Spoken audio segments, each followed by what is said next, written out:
Bismillahirrahmanirrahim. Assalamualaikum warahmatullahi wabarakatuh.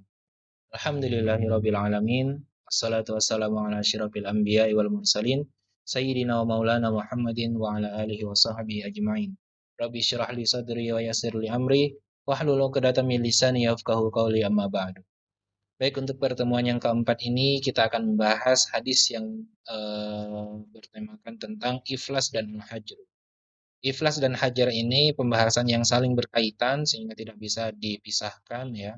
Karena ini adalah hubungannya itu hubungan kausalitas. Jadi al-hajru ini adalah sebab akibat dari perbuatan iflas. Hadis yang pertama yaitu usiba rajulun fi ahdi Rasulillah sallallahu alaihi wasallam fi thimarin ibta'aha. Fakasura dainuhu. Waqala Rasulullah sallallahu alaihi wasallam tasaddaqu alaihi fatasaddaqan nasu alaihi falam yablugh dzalika wafa'a dainihi. Waqala Rasulullah sallallahu alaihi wasallam li ghuramaihi khudhu ma wajadtum wa laysa lakum illa dzalik. Pada zaman Rasulullah sallallahu alaihi wasallam ada seseorang yang terkena musibah pembusukan pada buah-buahan yang dibelinya. Lalu hutangnya menumpuk dan bangkrut. Jadi ceritanya dia membeli buah-buahan yang mungkin di dalam kasus ini karena pembelian itu banyak, mungkin dia adalah seorang pedagang. Dia membeli buah-buahan dari petani, kan tetapi buah yang dibeli setelah didapatkan beberapa hari setelah pembelian itu buahnya membusuk sehingga usahanya untuk menjual buah-buahan tadi mengalami kerugian dan hutangnya menumpuk lalu bangkrut. Rasulullah SAW bersabda kepada para sahabat, bersedekahlah kalian kepadanya. Tasaddaqu alaihi, tasaddaqun nas alaihi. Kemudian orang-orang bersedekah. Akan tetapi jumlah sedekah ketika dikalkulasikan totalnya tidak bisa mencukupi pelunasan hutang yang dimiliki pedagang tadi. Maka bersabdalah Rasulullah SAW kepada para ghurama atau kepada orang-orang yang memberikan hutang, ambillah apa yang kalian dapatkan sekarang, karena hanya itulah milik kalian. Riwayat Muslim. Maksudnya adalah, ambillah apa yang tersisa dari harta pedagang ini. Karena dia tidak memiliki apa-apa lagi. Nah, walaisa lakum illa dzalik, dan kalian tidak bisa mendapatkan apapun kecuali ini. Dalam hadis ini, Rasulullah SAW posisinya adalah seorang hakim. Seorang hakim yang memutuskan tentang kepailitan seseorang. Kita masuk ke definisi pailit dulu. Dalam iflas atau pailit ini, pengertiannya adalah pailit adalah kondisi debitor atau orang yang berhutang yang terbukti berdasarkan ketetapan pengadilan bahwa debitor ini tidak mampu melunasi hutang-hutangnya yang mengakibatkan penyitaan umum atas harta kekayaannya, sehingga debitor tidak berhak lagi mengurus harta bendanya. Seseorang yang dinyatakan pailit ketika mendapat keputusan hakim, seseorang dinyatakan pailit ketika mendapatkan keputusan dari seorang hakim. Beberapa istilah dalam pembahasan ini yaitu iflas atau pailit, yaitu kondisi tidak memiliki harta, taflis yaitu keputusan hakim tentang kepailitan seseorang. Muflis adalah orang yang pailit. Oke. Kita kembali kepada hadis yang pertama. Di dalam hadis ini Rasulullah SAW adalah seorang hakim yang menjelaskan kondisi dari pedagang tadi. Dia dalam kondisi iflas, tidak memiliki harta sehingga dihukumi kepailitan. Rasulullah menyatakan taflis terhadap penjual buah-buahan ini yang telah rugi. Kemudian penjual buah-buahan ini dinamakan atau disebut sebagai seorang yang muflis. Nah, ketika tidak memiliki harta lagi kecuali apa yang ada dimiliki oleh penjual ini pada saat itu, Rasulullah menyampaikan kepada ghurama. Ghurama di sini adalah orang-orang yang memberikan hutang atau artinya sekarang disebut sebagai kreditur. Yaitu orang yang memberikan hutang atau orang yang memberikan pinjaman. Wal akhudhu ma wajadtum. Ambil apa yang tersisa saat ini yang dimiliki oleh penjual ini. Walaisa lakum illa dzalik. Enggak ada lagi yang lain kecuali hanya ini. Nah, Rasulullah memutuskan kepailitan sehingga barang yang dimiliki oleh harta yang dimiliki oleh penjual tadi disita atau ditahan untuk diberikan kepada para ghurama, kepada para kreditur. Ini hadis yang pertama. Hadis yang kedua, An Abi Hurairah radhiyallahu anhu qala, sami'tu Rasulullah sallallahu alaihi wasallam yaqul, man adraka ma lahu bi'ainihi 'inda rajulin qad aflasa fa huwa ahaqqu bihi min ghairihi. Barang siapa yang mendapati barang miliknya pada seseorang yang telah bangkrut, maka ia lebih berhak terhadap orang lain. Hadis ini menjelaskan kondisi lain ketika barang yang tersisa dari seorang debitur yang bangkrut, ternyata barang yang dimiliki ini salah satunya adalah barang yang dipinjam atau barang yang hasil hutang atau barang hutang ya, hutangan dari seorang kreditur. Misalnya di sini ada 3 orang kreditur. Kreditur A, B, dan C memberikan pinjaman kepada seorang debitur, debiturnya itu yang D. Salah satunya harta yang dipinjamkan itu banyak. Misalnya kreditor A dia meminjamkan menghutangkan mobil,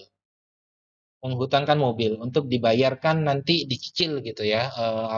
Misalnya dalam sekarang ini bentuk pembiayaan misalnya ya, pembelian pembiayaan murabahah pembelian mobil gitu. Kemudian kreditur B dan C memberikan pinjaman berupa barang yang dapat mudah habis gitu. Contohnya misalnya uang atau misalnya makanan gitu. Nah, yang dimiliki ketika dinyatakan pailit seorang muflis tadi, debitor yang D tadi, si D tadi dinyatakan oleh hakim bahwa dia itu telah pailit.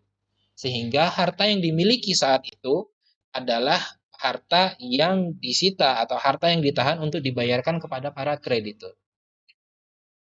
Salah satu harta yang tersisa tadi adalah mobil. Sisanya itu ya harta-harta lain misalnya seperti rumah, tanah gitu ya yang bisa diuangkan untuk dibayarkan kepada para kreditur tadi. Akan tetapi mobil yang dipinjamkan atau dibayar digunakan untuk pembiayaan tadi itu masih utuh. Nah, itulah yang dikembalikan kepada kreditur yang A berdasarkan hadis ini. Man adraka malahu bi'ainihi 'inda rajulin qad aflasa fahuwa ahaqqu bihi min ghairi. Karena di sini posisi dari kreditur, kondisi dia mendapati barang atau mobilnya itu masih masih utuh ainnya atau fisiknya itu ada, masih utuh, masih lengkap, masih berfungsi gitu. Maka dia lebih berhak untuk mendapatkan mobil tadi. Berhak untuk mendapatkan mobil tadi untuk dilunasi hutang-hutangnya. Tentu dikurangi dengan cicilan yang sudah dibayarkan sebelumnya. Kalau misalnya sudah dibayarkan 50%, maka dikembalikan 50% atau berapa persen gitu untuk dihitung dihitung secara profesional tentunya ya, secara adil sesuai dengan proporsinya. Kemudian mobilnya diambil.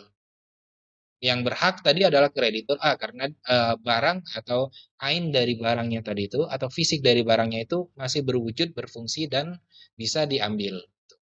Dia lebih berhak untuk mendapatkan kembali mobilnya daripada diuangkan dan diberikan kepada para kreditor lainnya. Nah, itu berdasarkan hadis ini. Penerapannya sekarang, kalau misalnya nanti insya Allah di semester 6 kalian akan belajar tentang hukum jaminan. Hukum jaminan salah satu materi yang dibahas adalah tentang kredit. Kreditur itu terbagi menjadi 3. Ada yang namanya kreditur preference, ada yang namanya kreditur separatis, ada juga yang namanya kreditur umum. Nah, 3 kategori ini adalah urutan atau tingkatan atau bagian ketika tersisa harta sitaan dari Seorang yang muflis tadi, seorang yang bangkrut tadi, ketika diputuskan bahwa dia telah pailit, maka harta sitaan tadi akan diberikan kepada para kreditur dengan porsi yang berbeda-beda.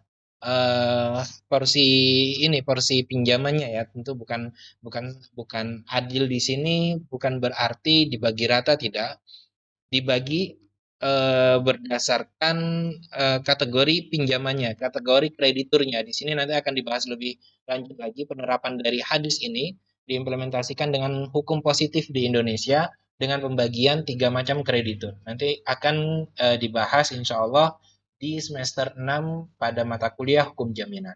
Lebih dalamnya akan dibahas di sana. Nah, dalam hadis ini tadi pembahasannya tentang kepada siapa harta yang tersisa tadi dibayarkan. Kalau misalnya harta tadi yang tersisa bentuk fisik dari barang yang dipinjamkan tadi masih ada, contohnya tadi adalah mobil, maka orang yang memberikan hutang berupa mobil tadi dia lebih berhak untuk mendapatkan mobil itu daripada orang lain, daripada itu dijual, dijadikan uang dan diberikan kepada orang lain.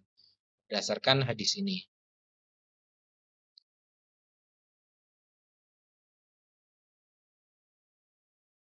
Nah, pembahasan selanjutnya adalah al-hajru atau pembekuan aset.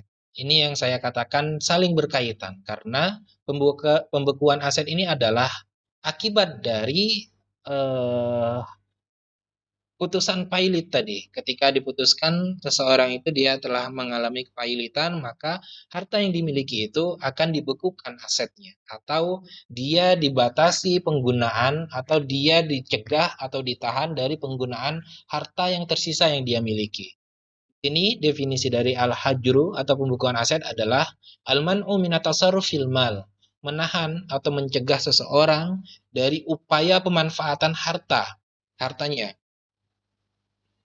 Dalam istilah fikih, al-hajru berarti mencegah seseorang untuk menggunakan, memanfaatkan harta yang ia miliki karena suatu hal. Apa halnya tadi? Karena tadi dia telah dijatuhi hukum taflis atau kepailitan oleh seorang hakim. Orang orang yang dicegah atau seorang muflis tadi ketika dia telah dibekukan asetnya, maka dia disebut sebagai mahjur alaih atau orang yang dicegah. Al-hajru di sini ada dua macam. Kalau pembahasan al-hajru dalam fikih itu ada dua macam. Kategori pengampuan anak kecil, orang gila atau safih.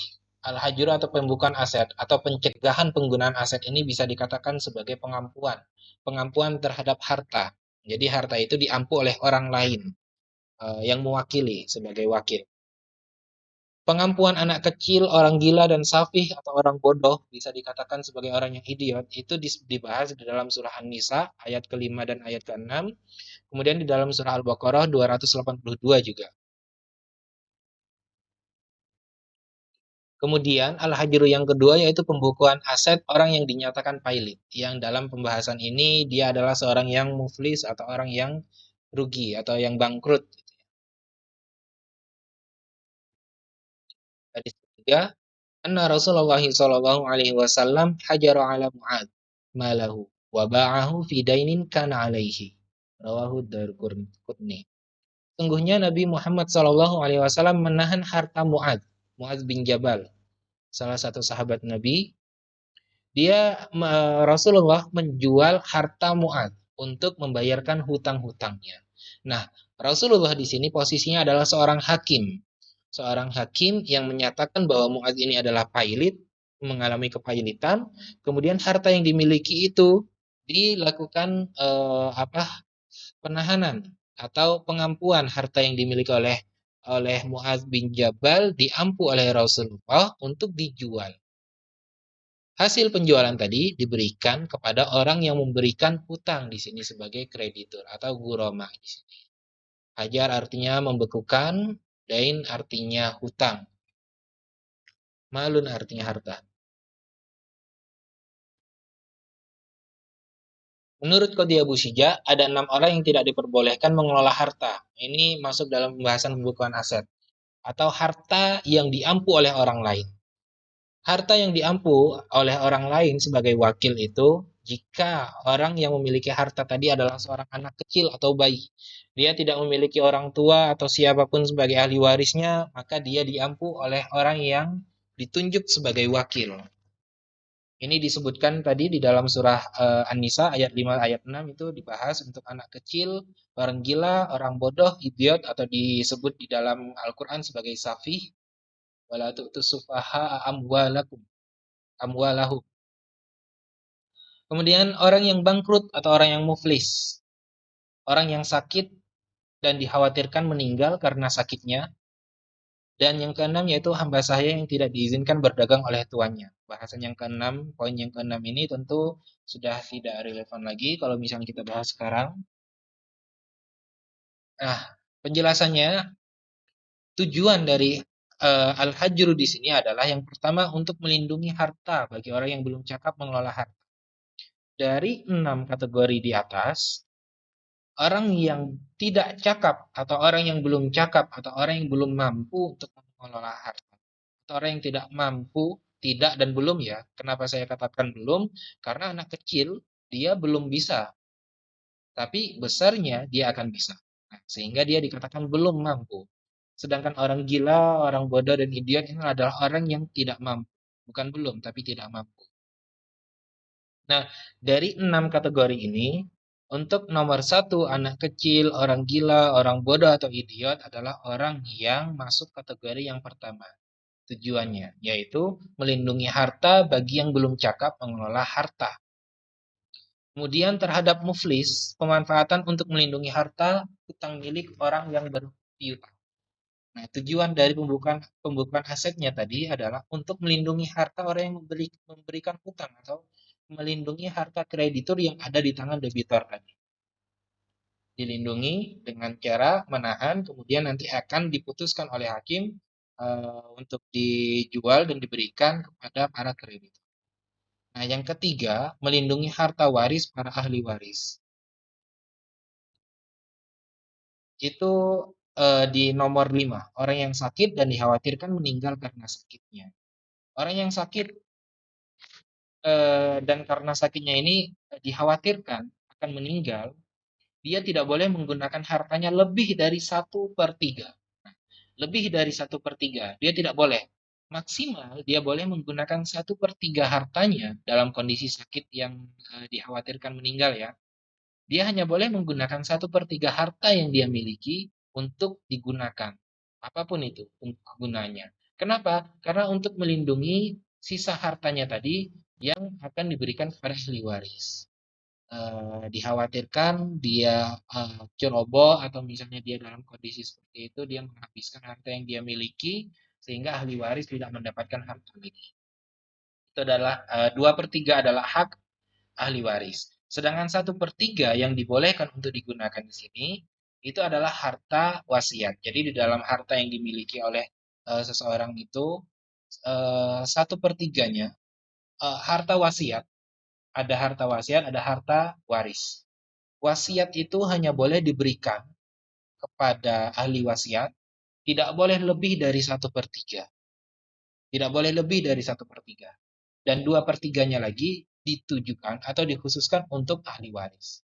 Nah, pembahasan tentang waris dan wasiat ini akan dibahas di mata kuliah mawaris, mata kuliah hukum waris itu ya. Itu pembahasan yang lebih dalam lagi. Intinya di dalam kondisi seperti ini, ketika dia sudah dalam keadaan sakit yang mengkhawatirkan, dikhawatirkan meninggal. Kalau misalnya sakit biasa, tentu tidak tidak masalah dia menggunakan berapapun harta yang dia miliki. Di sini dibatasi orang yang sakit yang karena sakitnya ini dikhawatirkan meninggal. Pembatasannya itu, filternya di sana. Karena untuk melindungi harta ahli waris. Adapun wasiat itu hukumnya itu tidak wajib 1/3 diberikan 1/3.